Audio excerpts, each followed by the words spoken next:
Episode 4, this is going to be about crypto. So what we're going to talk about are the major cryptocurrencies like Bitcoin, Ethereum, Solana, XRP, and give you a good overview of why they're valuable and why the general public has interest in the cryptocurrencies.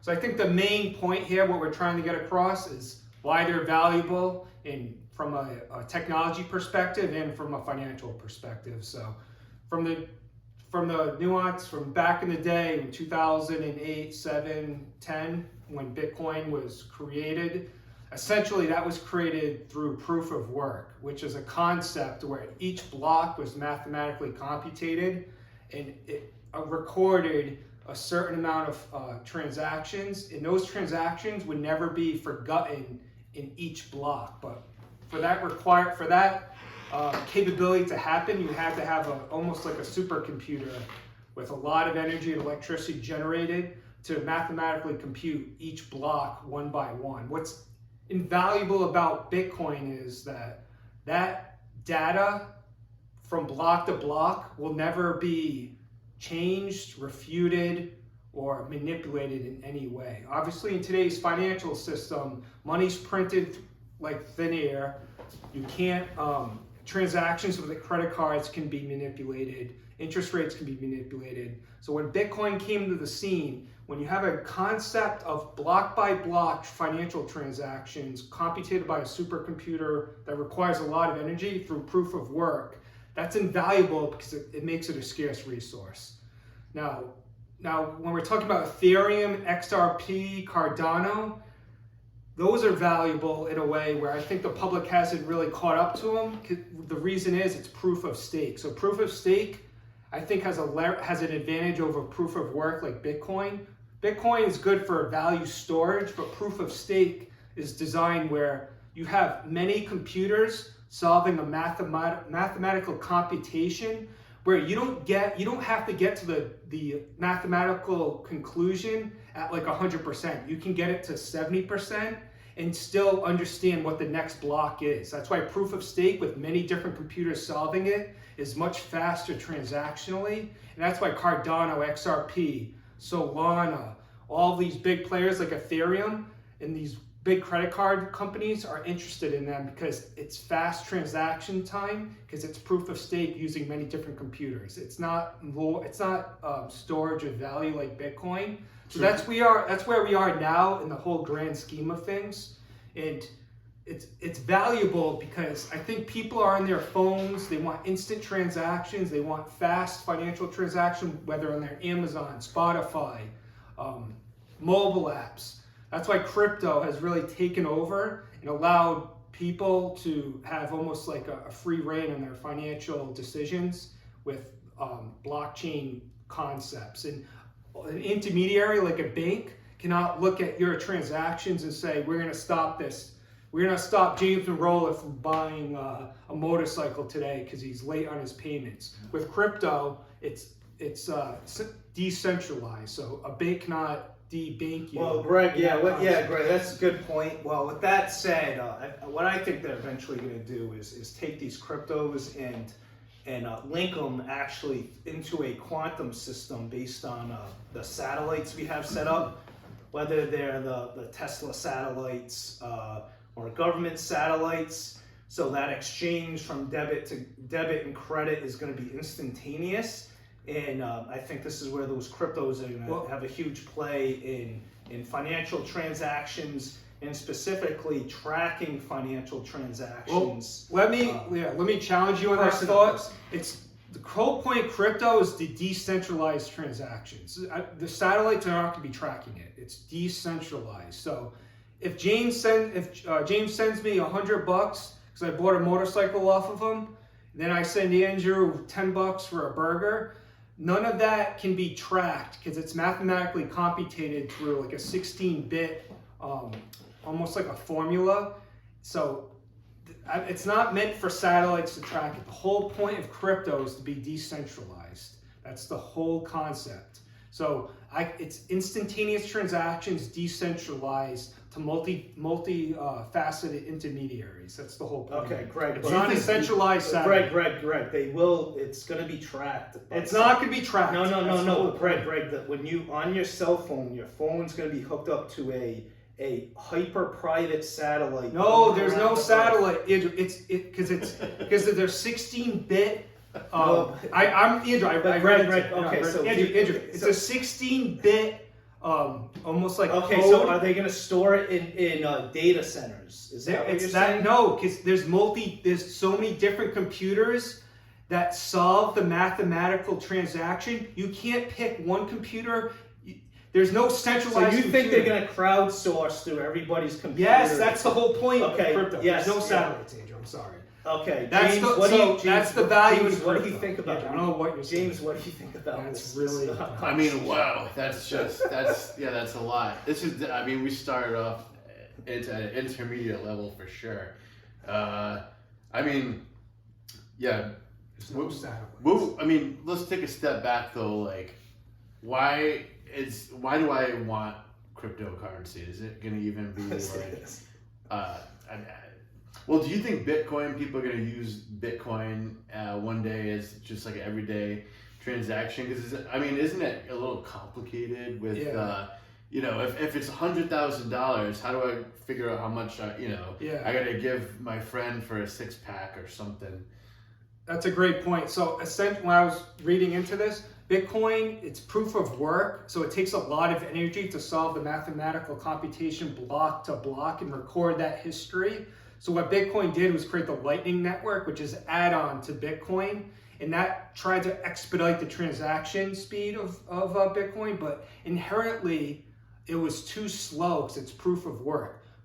Proof of stake is what all these other cryptocurrencies are working on, because they can use other computers' mathematical computations that solve these complex formulas, and it makes the transaction speed that much faster. Right, can we get back to that? So to James's point, on a daily level, that's why Bitcoin is a store of value. It's not a transactional concept where I can go to Starbucks and pay in within 3 seconds. Got it. So I would use it more as like kind of like a store of value, kind of like gold, where I'm just want to like maybe I'm gonna like save it in Bitcoin because I think Bitcoin is gonna have a stronger return than the dollar itself. Because like I saw something today, like, you know, it looks like the price of Bitcoin is like going up and the dollar is like staying even, but what if it's also like just like the dollar is like kind of crashing and Bitcoin is like staying the same? But either way, like, it's kind of crazy. The charts have been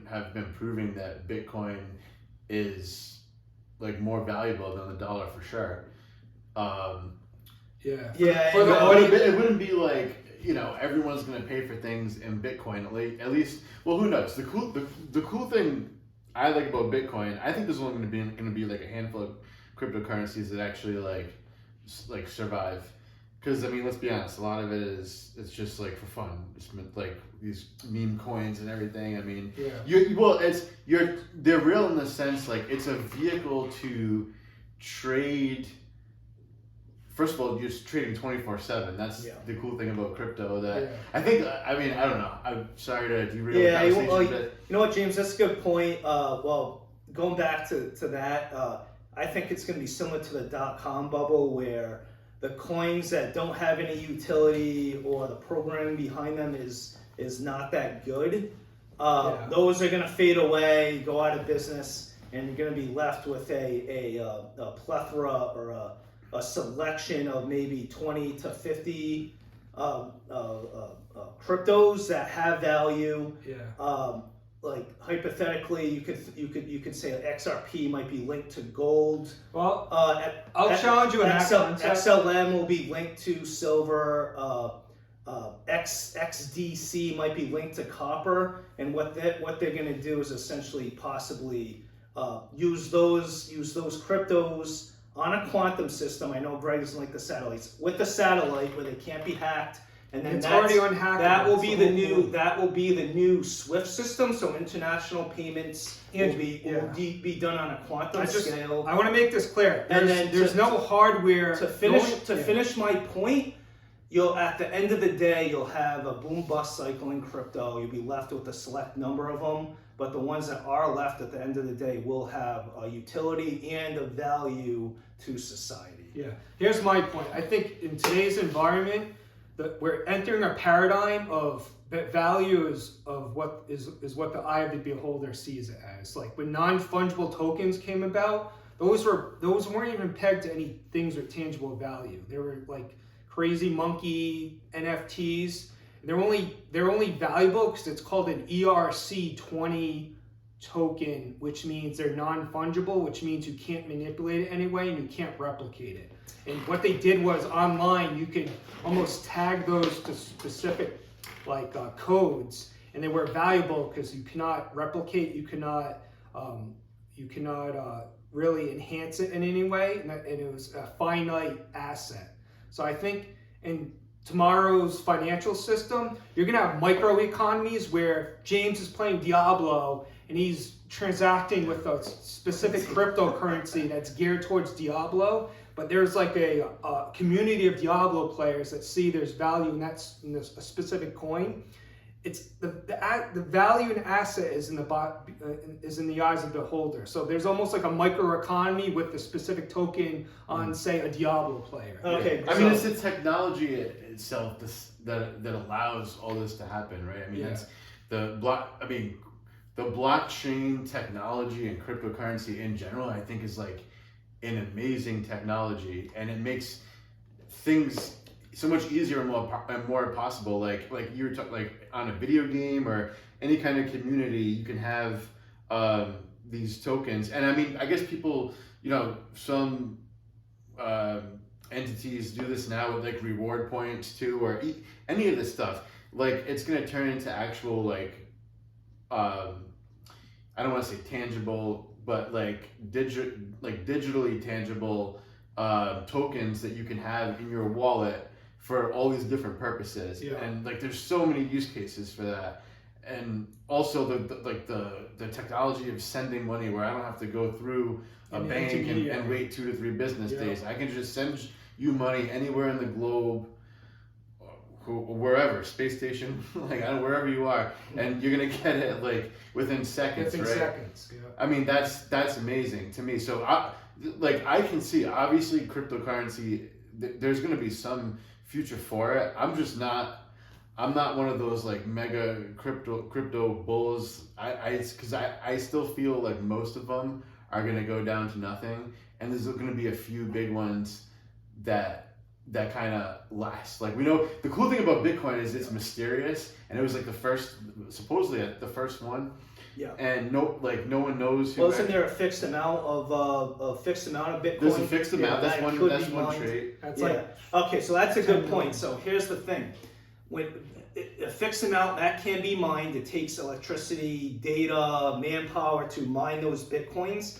Now compare that to your other investment avenue, the US dollar, where they essentially print it out of thin air and monetize it through the debt mechanism, trillions and trillions of dollars.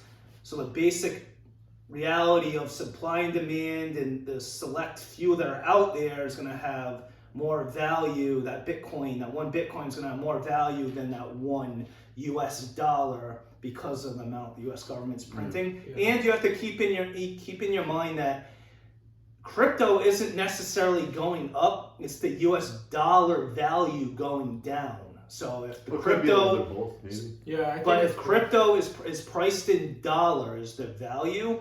So when they lower interest rates or have bad budget deficits, it's the dollar going down, which then forces the Bitcoin price to go up. So if you are in the markets looking at all this, when the Federal Reserve mentions they're lowering interest rates or the budget deficit's really bad for that month, that's when you see crypto, whether it's Bitcoin, XRP, XLM, go up, because there's more dollars and fake fiat floating in the system. So you have to keep that in mind. Also, in regards to what technological utility the specific crypto has, whether it's XRP, Cardano, Bitcoin, XLM, any of those Doge, any of those cryptocurrencies. Doge. Yeah, so Andrew's going to show you the overlay of. Actually, I'm gonna show you. I'm actually gonna show you a great website to find crypto data. The site is Stack ranks every crypto based on market value, and a common question is Let's get that in the description. Is what brokerage can you use to get a specific crypto you want? I've had situations where I want whatever Doge, but then Coinbase doesn't have it, or Binance doesn't have it, or XLM's not on Binance, but it's on Coinbase. Like, those questions are very common. This site, I can show you on this site. If you want to buy the Hot Tua coin and you don't know where to get it. Yeah, if you know the Hot Tui coin, which just collapsed. Looks like Daddy Tate. The Daddy Tate coin. This, I'll show you essentially all the sites in which ones you can identify those coins and buy them. Is there a Kamala coin? I think That probably is. The Pepe frog coin. That's that one. This always gives me a chuckle. And a funny story. I actually bought a great coin. I forget what it was. It was kind of rare, but it's the one with the lightning bolt as the symbol. Greg might know about this. I forget the exact coin, but I downloaded I could not find any exchange that had it. Very cheap, almost like a Doge type of price. Yeah, so we're going to bring some 4 cents. insight about which exchanges are linked. And I actually had to go onto an Asian exchange to buy it. I think it was KuCoin and purchase it. And Andrew got ripped off. And okay, with that said, we're gonna okay, audience. That was a little kerfuffle there with Greg, and almost started into a big argument. But you know what? We have our opinions. It was very professional performance, man. That was a throbbing performance. That was a throbbing performance. So going into our episode, I did mention a great website to search for specific coins, and essentially find the coin you want, and then find the exchange you want that you can trade that coin. Here's the website here. It's CoinGecko.com, an amazing website. So I'm going to take you right through the very tippity top of this here. So as you can see, this is a cool market cap of crypto. This looks like it's almost in the quadrillion. So we've got millions, billions, trillions. We got 3 quadrillion, quintillion in market. So that's all of crypto. That's all of crypto. I wonder how that compares to like the bond market and the stock market. Yep. That's a lot of money.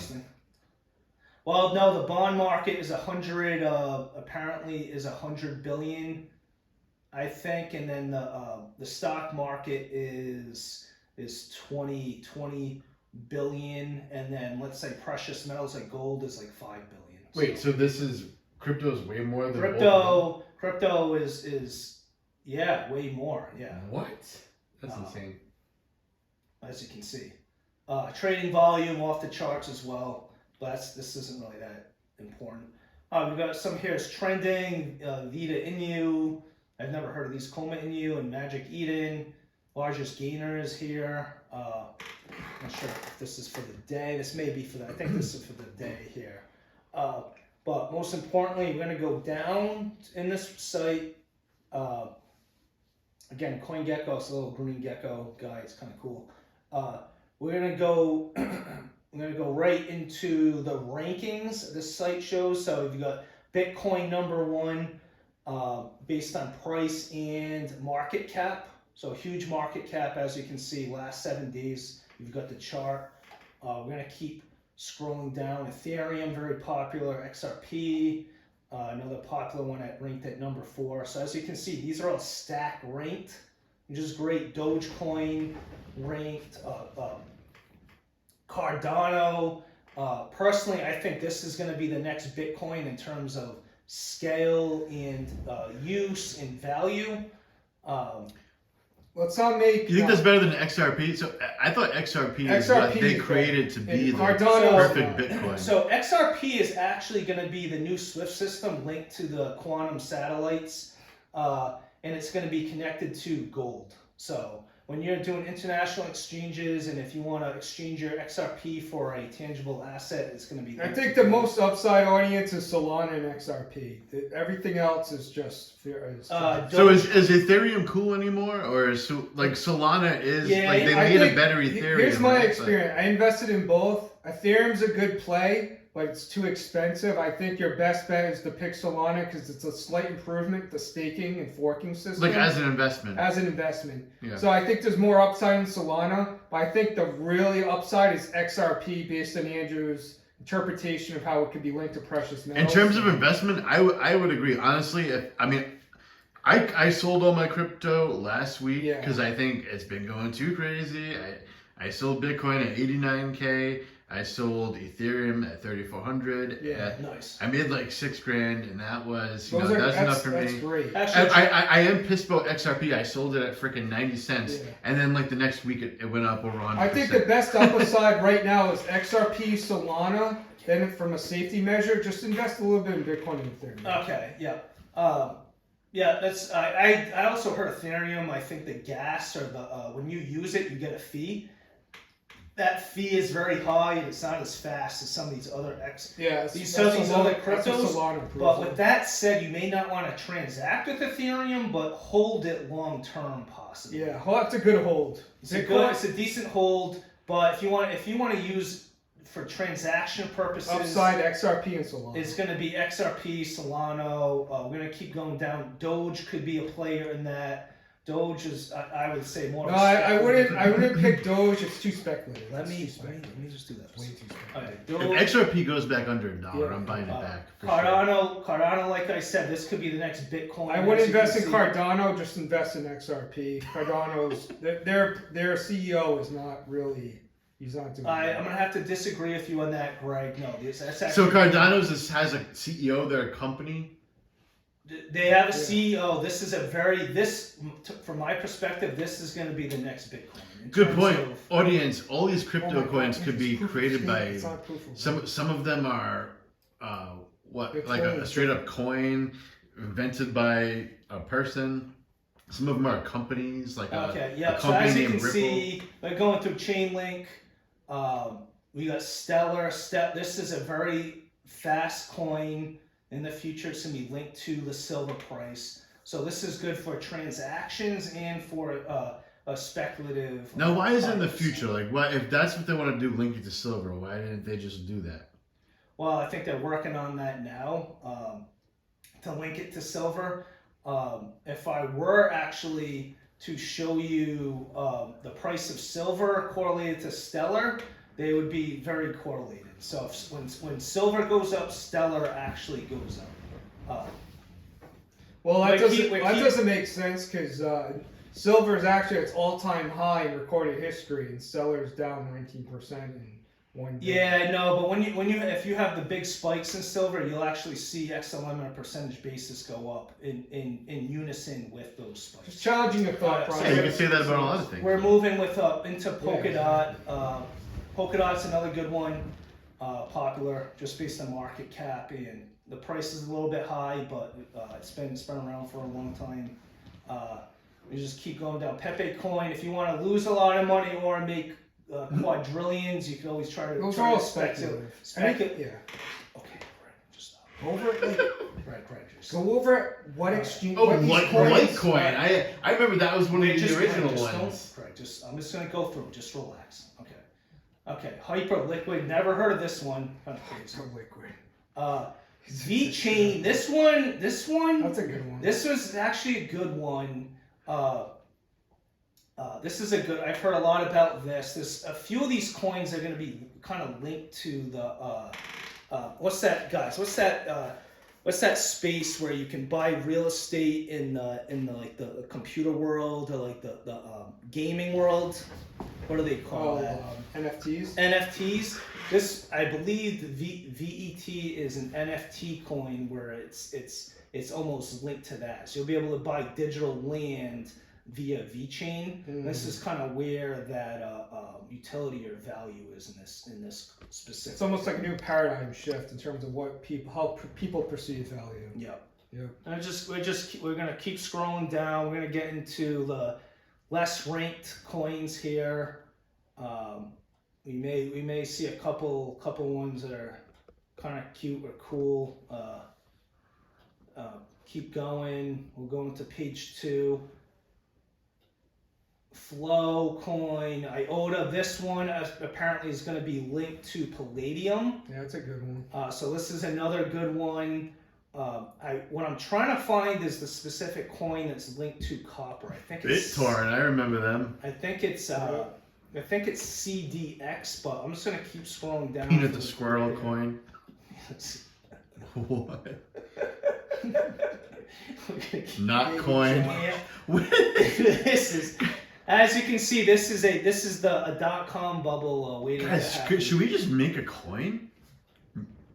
Meeting the Minds coin, we probably should. MOMF, M coin. Kava. Okay, so I'm going to keep going down. Let me see in page 3 if we can snag the copper crypto coin here. It's linked to that. So guys, essentially, why is all this cool? Because what is a meme coin, really? I mean, it's basically like you can create a coin, we can create a coin, and it may not technically be worth anything, but you can trade it, and what can you do when you trade anything? You Guys, make look money at off of this. other Look at people's- this sushi coin. Come on. Sushi coin. Yeah, so what James is trying to explain, like the concept of how people perceive value. You can create a coin, and people might. I wonder if this is a Right, you can make money. This is a game, guys. This is trading is a game, and with meme coins, it really is a game because at least with stocks, you're trading things that have actual value. A lot of the stuff, to be honest, probably isn't worth anything, but you can make a lot of money trading it. Yes, speculating in it, trading it, speculating it. Probably not a great long term. Just a chill guy coin. Morpho coin. Can you show the audience what each coin is linked to on exchanges? Like, say, Yeah. you go to Binance or like. Okay, so this site is great because what I can show you is if you want to trade a specific coin and do not know what exchange to use or what if it's offered on that exchange. Yeah, let's give them some insight. Let me show you. I'm going to use Doge for an example, right? I'm going to click on it. Dogecoin. It's going to give you the market cap, give you all the data here, total supply. As you can see, it's a lot. You can check the 1-year price chart. Been killing it. Crushing it the last. Let's do the last That's 3 because months. of Elon Musk. Last 3 months, This it's is going going up. to do the Department of Government Efficiency. Exactly. Yeah. So I'm gonna But that's scroll- what I'm talking about. That's how you make money in crypto. Elon Musk just says that he's going to create the Department of Government Efficiency, and because that also are the letters with Dogecoin, it goes up. Yeah. Okay, so clicking on the specific crypto, you scroll to the very bottom. This is great value here. The exchange where you can trade the specific coin. Yeah, that's a good one. Dogecoin markets. Okay, crypto.com exchange. Some of these exchanges are US based, some are foreign based. The biggest one, most popular one is Coinbase. So you can trade Doge on Coinbase. It's obviously going to be, I'm going to buy Doge via the USDT tether.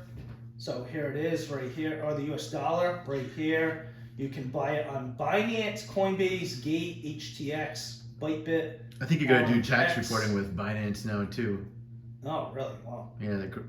Kraken's cool. Kraken Exchange, Hotcoin. I would suggest going with the big boys, either Coinbase or Binance. If any of you amateurs are still hanging on, you need to have an account with an exchange if you actually want to trade in your crypto for USD or any other fiat currency. Now, well, what I'm going to do here is I'm going to go back. I'm going to go back to maybe a less popular coin and see what exchanges offer that specific coin. So let's do VeChain. All right, a lot less popular than Doge or XRP or the other ones. So this one is great. It's offered on Binance. It's offered on Coinbase. KuCoin would be an Asian exchange, and then all the rest going down. KuCoin. Here. And then let's just go with another example to show the audience here. Let's do Solana. Let's check out Solana. Again, click on it, scroll to the bottom. Getting to that 30-minute mark, by the way. Okay. We've got Binance, Whitebit, Coinbase, and the major players here. KuCoin Asia. Again, if you're in the US, probably wouldn't want to go with Binance or Coinbase. Okay, so with Binance, you can't actually deposit, withdraw USD anymore, right? Yeah, it's crypto only exchange. Yeah, crypto only. So you're probably better off going with Coinbase, where you can deposit USD. If you live in the US, just go with Coinbase, I think. Yeah, that's a good recommendation. Unless anyone disagrees. That's what I use. Last but not least, it's also cool if you're really into like holding crypto for the future or whatever. Just have a hardware wallet actually, and have your crypto on a USB like a man, like they used to do. Last but not least, if you are investing in crypto, you have to understand that crypto is correlated to the stock market. So if the stock market is at an all-time high, crypto is probably going to be at an all-time high. If the stock market is trending down, crypto is trending down. It's proof right here that this is the case. We've got the top line item, the S&P 500, and then the bottom line is Bitcoin. So we're going to use Bitcoin as a default crypto just to show you how it trades with the S&P. All the other cryptos will essentially show the same data. What the heck? Does it correlate more with S&P or NASDAQ? Oh, hold on a second. So actually, this is perfect. Okay, so we're going to stick with this. So as you can see, S&P up and it's going down. Actually, that was crypto. S&P right here in the turquoise going down. And then we've got Bitcoin going down on a percentage basis, obviously, because it's more volatile than the S&P, which is all the major stocks. But as you can see, these little bumps in the road, this little bump right here, you've also got the bump in Bitcoin. You've got a small bear market here. You see that happen in Bitcoin as well. You've got a trough in Bitcoin, and it starts to go up, and you see the S&P also go up. So as you can see, both asset classes are correlated. And then Bitcoin, obviously in this specific time frame, trends way up at a higher percentage basis, but the S&P essentially follows it or is correlated to it. It also goes up, and you have the troughs and peaks within those months. So with that said, you guys have any final words for our listeners here? I thought we had a great episode. Talked a lot about crypto, the markets, its correlation, a great website, CoinGecko to check out. Like and subscribe to our account. We've got episodes coming up in another couple weeks. 1, 2,